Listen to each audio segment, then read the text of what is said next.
ওরা ফুটবল খেলাটাকে ধ্বংস করে ফেলছে। দয়া করে এই সুন্দর খেলাটিকে এভাবে মেরে ফেলবেন না। আর্জেন্টিনার কাছে 3-1 গোলে হেরে বিশ্বকাপ থেকে বিদায় নেওয়ার পর ঠিক এভাবেই ফিফা আর রেফারির বিরুদ্ধে নিজের চরম ক্ষোভ উগরে দিলেন সুইজারল্যান্ডের অধিনায়ক গ্রানিট জাকা। কোয়ার্টার ফাইনালের সেই রুদ্ধশ্বাস মহারণের 72 মিনিটে ব্রেল অ্যাম্বেলোর লাল কার্ডের নাটকীয়তা নিয়ে এখন উত্তাল পুরো ফুটবল বিশ্ব। সুইস কোচ মুরাত ইয়াকিন থেকে শুরু করে ম্যানুয়েল আকাঞ্জি সবারই এক সুর, রেফারি নাকি এক পেশে সিদ্ধান্ত নিয়ে আর্জেন্টিনাকে সেমিফাইনালে তুলে দিয়েছে। এবারে বিশ্বকাপে চালু হওয়ার কোনো নতুন নিয়মের গ্যারাকলে পড়ে স্বপ্নভঙ্গ হলো সুইজারল্যান্ডের। জাকারে বিস্ফোরক মন্তব্যের পেছনের আসল সত্যটাই বাকি। সম্পূর্ণ নিরপেক্ষ যুক্তিমূলক পর্যালোচনা জানতে ভিডিওটি একদম শেষ পর্যন্ত দেখুন। ম্যাচটি যখন 1-1 সমতায়, ঠিক তখনই ঘটে পুরো বিশ্বকাপের অন্যতম বিতর্কিত ঘটনা। ম্যাচের 72 মিনিটে সুইস ফরওয়ার্ড ব্রেল অ্যাম্বেলে আর্জেন্টিনার লিয়েন্দ্রো পারাদেসের চ্যালেঞ্জের মুখে বক্সে পড়ে যায়। খালি চোখে মনে হয়েছিল এটি নিশ্চিত ফাউল এবং রেফারি প্রথমে আর্জেন্টাইন ফুটবলার পারাদেসকে হলুদ কার্ডও দেখিয়েছিলেন। কিন্তু নাটকটা শুরু হয় তখনই যখন ভিডিও অ্যাসিস্ট্যান্ট রেফারি বা VAR প্রধান রেফারিকে রিভিউ দেখার অনুরোধ জানান।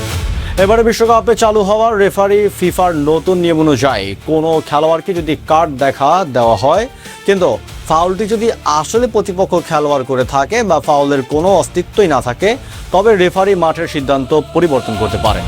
VAR স্ক্রিনে রিপ্লে দেখে রেফারি মনে হয়েছে এমবোলে আসলে ফাউলের শিকার হয়নি, বরং পেনাল্টি পাওয়ার জন্য ড্রাইভ বা অভিনয় করেছেন।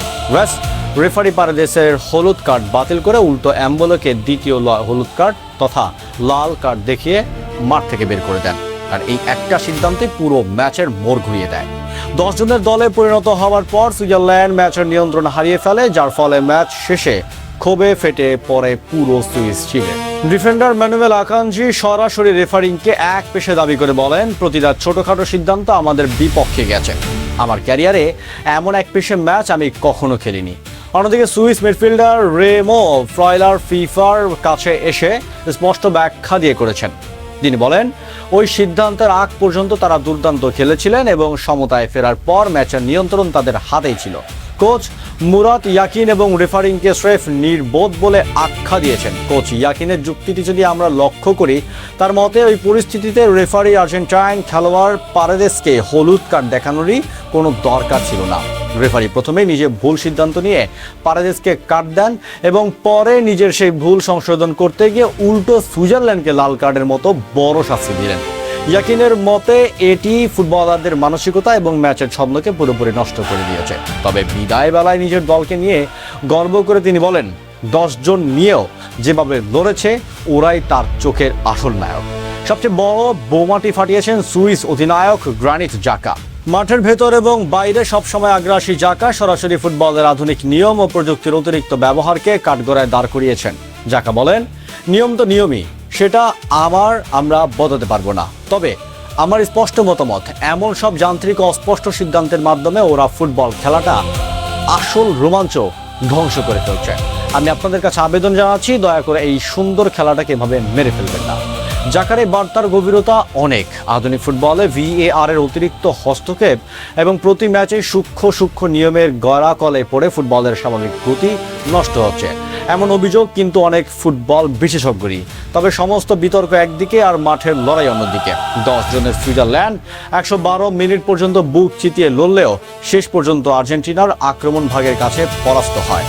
প্রথমে আলভারেজের সেই চোখ ধাঁধানো বাঁকানো শট আর ইনজুরি টাইমে লাউতারো মার্টিনেজের গোলে 3-1 ব্যবধানে জয় নিশ্চিত করে মাঠ ছাড়ে আর্জেন্টিনা। এই জয়ের মাধ্যমে নিশ্চিত হলো বিশ্ব ফুটবলের অন্যতম ঐতিহ্যবাহী এবং চির প্রতিদ্বন্দ্বী এবং এক দ্বৈরথ সেমিফাইনালে আর্জেন্টিনা বনাম ইংল্যান্ড। সুইজারল্যান্ডের বিশ্বকাপ মিশন এখানেই শেষ হলেও ব্রেল অ্যাম্বেলের সেই লাল কার্ড এবং অধিনায়ক গ্রানিট জাকার এই কঠোর বার্তা ফুটবল বিশ্বে অনেকদিন আলোচনা ও বিতর্কের জন্ম দেবে। বন্ধুরা, আপনাদের কি মনে হয়?